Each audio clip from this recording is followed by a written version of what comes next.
Welcome to our very first episode or podcast of Be the 10%. My name is David Mueller. I'm team leader of DMA Real Estate, and we're also still principal brokers for Real Broker here in the state of Michigan. And to my left is my esteemed colleague, Catherine Fourier, who also runs DMA Real Estate. And let's just be honest, Kathy, you pretty much are the only one that runs DMA Real Estate and has helped us run Real Broker here in the state of Michigan. And I know what you're thinking. You're thinking, oh my goodness, another podcast regarding real estate. What do these two have that we would make us want to listen to their podcast?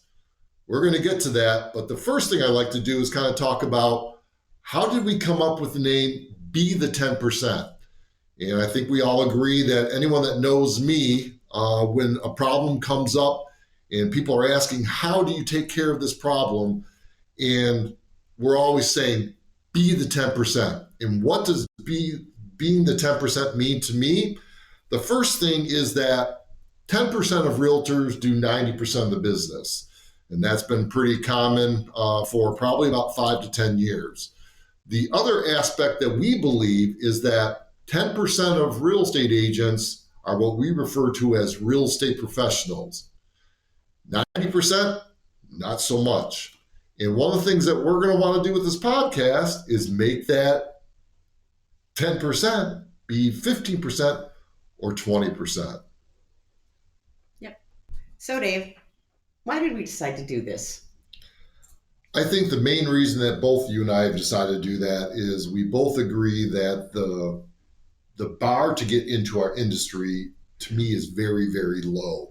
It does not take much to get your real estate license. And then once you get into real estate, I believe that the education and training that most agents go through is lacking. And I think one of the things that we can contribute to our fellow realtors or people thinking about getting into the industry is giving them some tips and tricks and things that can help set them apart from other realtors. And I think just by being a real estate professional and doing some of the things that we're going to talk about in a little bit, you can create a large distance between yourself and many of the other real estate realtors out there. And by just being a real estate professional, you set yourself apart. And so I think a lot of people don't understand, what is it that makes you a real estate professional? What are the types of things that I need to do? And I think that we can help our fellow realtors or people thinking about getting into the business. And I just believe that, again, I think most realtors want to get that information. They don't know how to get it. So Let's provide it for them. So Kathy, why should someone or the people out here, why would they want to listen to us? What sets us apart? What makes us unique and different from all these other podcasts, real estate podcasts out there? I think it's the road we've been down. We've been down this road many times. We've built ourselves from good, bad, bigger, little, started over, constantly with the same guiding principles of why we want to. Clients, being the 10%, being the best realtors we can be. But we've had so many changes since you and I have been in the business. Technology is probably the biggest one. Some of the changes in our industry now, huge deal. But we have something to share. We've been through it, we've done it more than one time, and we have a lot to give information on.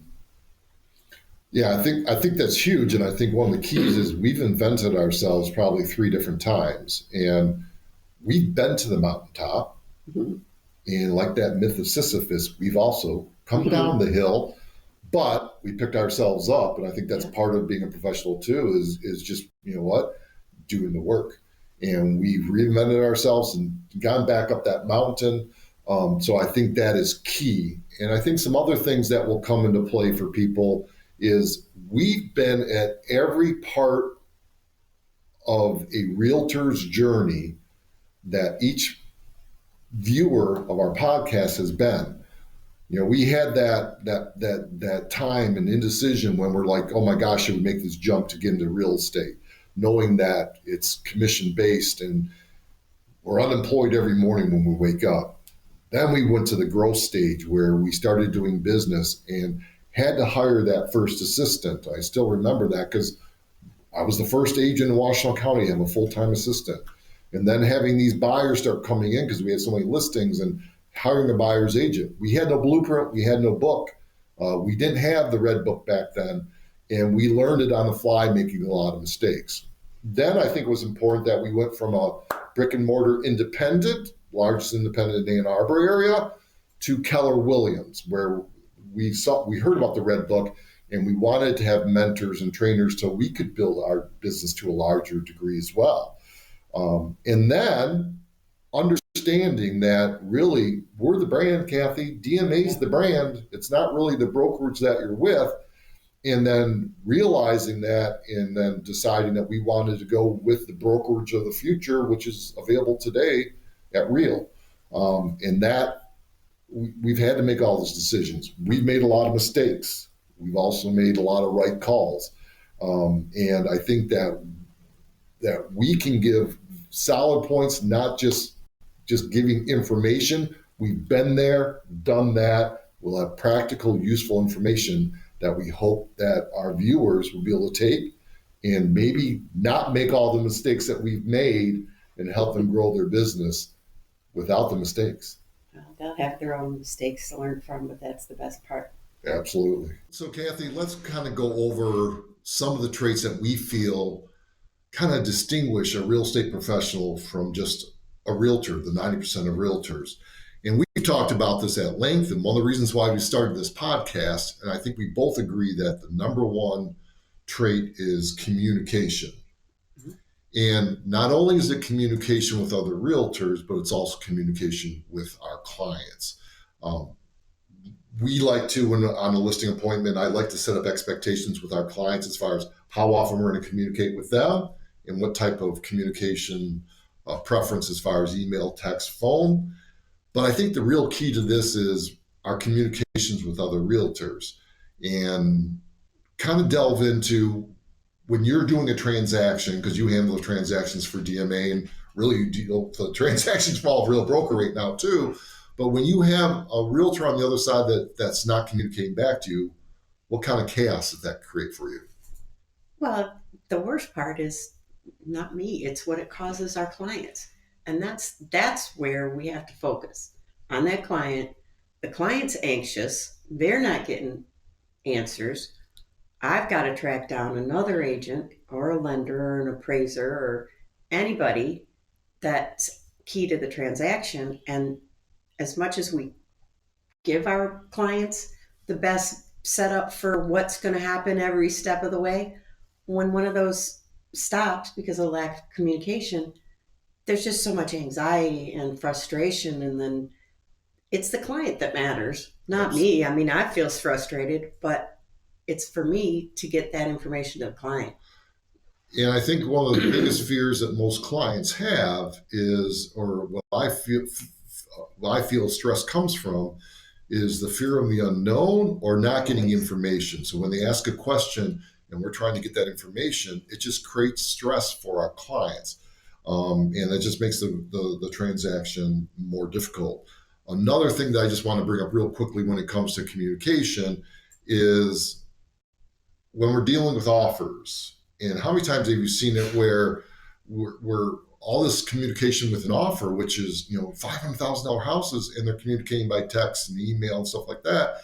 And one of the things that I've found out is the biggest way to miscommunicate in this industry is by not picking up the phone and actually talking with the other realtor sometimes with this large transaction where, again, the biggest way to misinterpret something is I'll say, hey, if you want misinterpreted, send a text or an email. What's your thoughts on that? Oh, I completely agree. I understand there's people that do text. It's completely understandable. People don't want to do phone calls because then it's not in writing, it's not recorded. I tell our agents, have the conversation, follow it up with an email. This is what we just talked about. Are we all on the same page? Give give the people on this podcast one thing that they can do to help their communication with other realtors and their clients. What's the number one thing that you would recommend to them? Well, I'm an over communicator, as everybody No such knows. thing. Everybody knows. Make sure everybody's in the loop. If you've got to copy 5 people in, make sure you've got all 5 people where you need to know. Make sure, most importantly, your client is getting the best communication you possibly can in the way they want to see it. Secondly, is we always have to put our clients' needs before our own. Kathy, how many times have we seen it where we're working with another realtor and basically they throw their client under the bus, or they don't effectively negotiate with them, or they're looking out for their own best interests? That drives both of us crazy, because I think we both strive to always put our clients' needs before our own, because that's the way to a long-lasting business. But do you have kind of a story of or an Yeah, example of that? we had a deal just this summer that transaction should probably call it a deal, but it turned out to be a bit of a fiasco because the agent that wrote the contract literally had one purpose in mind, and that was getting that contract to close. Didn't listen to what the seller or the buyer wanted with respect to contingencies in the contract. There were none. It was essentially, here, I'm writing you the contract, here's a little bit of money, let's close. Well, they did want inspections, they did want contingencies. They had things they needed to work through to close that deal. And it was shocking to us. And we had been pretty much assured, yes, this is what the buyer wants to do. Because we ask when we see something unusual like that. This is what the buyer wants to do. And we ended up actually doing both sides of the transaction. Well, and that was the interesting part of that particular transaction as well, is the fact that what ended up happening at the end was they were not comfortable talking with their own agent, and they wanted to talk with our agent. And it was our agent that facilitated everything. And to this day, they still communicate with us. And I can pretty much guarantee you that when they go to do the next transaction on that, they're going to call DMA Real Estate, because of the fact that they saw they didn't just, they saw that we had our client's best interest, and they found out very quickly that agent wanted to get paid, didn't care at all about their client, and they saw that we obviously always put our clients before Yeah. our own needs. Another trait that we feel really sets apart a real estate professional from just 90% of the realtors out there is not cutting corners. And what that means to me, is knowing your sales contracts, because in real estate, the tools of your trade are your sales contracts, your agency disclosure, your exclusive buyer agency contracts, your listing contracts. And how many times have we seen a contract come to us not filled out correctly? And then we'll have another client will call us asking, well, what did we just sign?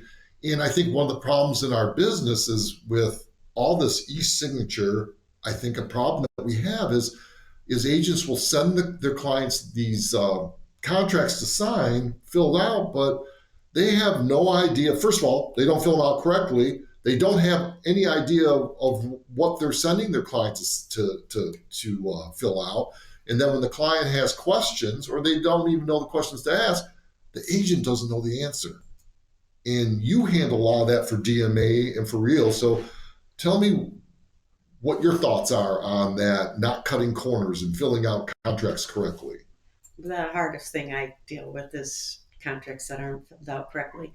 And it's an odd situation in our e-signature programs. They aren't prompted to read. They're prompted to click the next button, put their initials there, put their initials there, put their signature. And a lot of times people don't even understand they're signing a contract. Um, so it's incredibly frustrating to have somebody come back and say, how many times have we talked about sellers' disclosures? You're sending them off to sign, and people don't realize they're agreeing to what's said on those sellers' disclosures, and that's not even anything they look at. They go, what? What do you mean that was on the seller's disclosure? I thought the roof was brand new. Well, that's not what it says. So it's real frustrating, and it's really hard for buyers, obviously.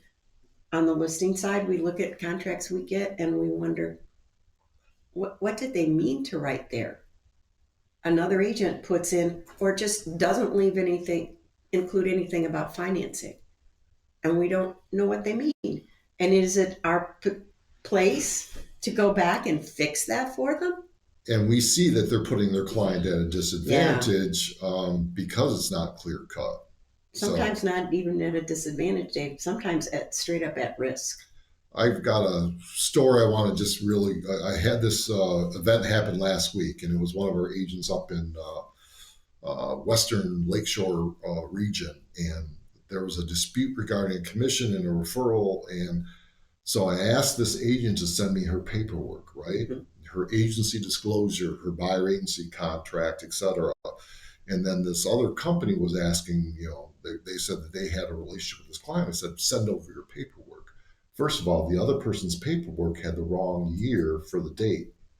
Our person had her agency disclosure perfect, time stamped, had her buyer agency contract. And so that person normally would probably try to give a referral fee to just get the deal done and make everybody happy. But because our agent had all of her paperwork correct, we basically said, no, we've done it correctly. You didn't have the paperwork. And that agent, because they didn't have the paperwork correctly, probably lost out on $3,000 referral fee that we probably would have done just because our people had their paperwork correct. The other people did not. Yep. Our buyers agents know how I feel about things that aren't done correct. So. And that will set apart the 10% from the 90%. Yep. I think another trait, Kathy, that really separates the 10% from the 90% is just being a good person. I think you can do a large, huge business, but you can still be kind to other realtors. And I think there's a misnomer out there that you can't be a big producer and be kind to our fellow realtors. What's your take on that? Well, I think the first part is work hard. People think that there's no hard work in this business, and there's, from top to bottom, these realtors are working hard. It's not rocket science, but it's still hard work. You're still putting in hours and time and learning. But just because you're working hard doesn't mean you can't treat the next person well. And that's how you're going to build your business. You're going to treat your clients well. You're going to treat other realtors well. Other realtors are going to want to work with you. You set yourself apart by being a hard worker and a kind person, and that's your reputation. Absolutely. Again, as we just discussed too, once you lose your reputation, you might as well hang up your license because you're going to be out of the business. Right. Do you mind if I just get on my soapbox about one thing that really bothers me about our industry? Could I stop you? Yeah, probably not. Why can't we all just get along? Isn't that a song or something like that? But why does it matter which brokerage you're with? We're all realtors. We're all in this together. As you know, I only view competition as ourselves. Mm-hmm. When we wake up every morning, we're unemployed, and we need to go out there and hustle for business, do it the right way. But it's not other realtors that are our competition. To me, it's just ourselves. There's enough business for us all to thrive in this business. It's just a matter of, again, we've always talked about it. You're only limited by your vision of how much business you want to do. But there's enough business for everybody to have their business, to do it the right way, and to be kind. I hate to say this, but the threat to your business is not other realtors. It's external forces. We've run into ambulance chasing attorneys coming after our business because why? There's a lot of money in real estate. The other thing is the DOJ who's been trying to pin something. To me, those are the threats to our business, not other realtors. And we as realtors need to unite, band together, And I know that sounds, price fixing, stuff like that. That's not what I'm saying. Hey, if I'm negotiating against you, I'm gonna negotiate the heck out of you. But when we're doing the transaction, we all need to be kind. We all need to be good together. And I don't give a shit. Yes, I said shit. If you're with Keller Williams or Remax or whatever company, we're realtors. We need to work together. We need to have a smooth transaction. And I think our reputation of real estate and realtors as in general will become enhanced, and it will just be good for the profession. Well, there's nothing better for a profession than being professional. And if we can stick to our standards, we don't have as much to lose from those outside forces. And I think we've had this discussion too. The main core values of why we joined Real Broker was the number one was work hard, be kind. And I think that's great for the whole industry. The most important trait that sets the 10% apart from the 90%, which I mean it's not even close, is viewing this as a business, not a job. And I have to come clean that I have not always treated it as a business from the standpoint of running a profit and loss, doing the red light, green light that we learned over at Keller Williams. And sometimes I have to admit, I'll throw money at something. My mentality sometimes is throw up against the wall and see what sticks. And that's not a great business plan. So viewing this as a business and not as a job, and the great thing about viewing it as a business also is that one of the things is this is the one business that you can run for low startup costs, and you can decide where you want to spend your money as far as marketing. Do you want to be a listing agent? Do you want to be a buyer's agent? But it's truthfully running the numbers. And I'm going to let Kathy talk about this because she has more of the business mind between us. I'm more of a long-term thinker. And I'll go to Kathy and say, hey, how many times have I gotten out of the shower and said, hey, Dave, we're going to do this, we're going to do that. And Kathy goes, you know what, Dave, you just thought about it. I need to process this. We need to put a plan together. So that's why I would like you to talk about viewing real estate as a business as opposed to a job.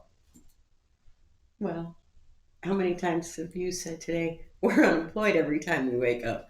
And is the case, it's true. But I think that the true professional, they're going to lay out what they have, what they need. Yeah, Dave's right. He has these giant ideas in the shower in the morning, and you stop, back up. Okay, what does our month look like? You want to throw a bunch of money this direction. What does our month look like so far? Hold on. Where did we have last month? Where are we going next month?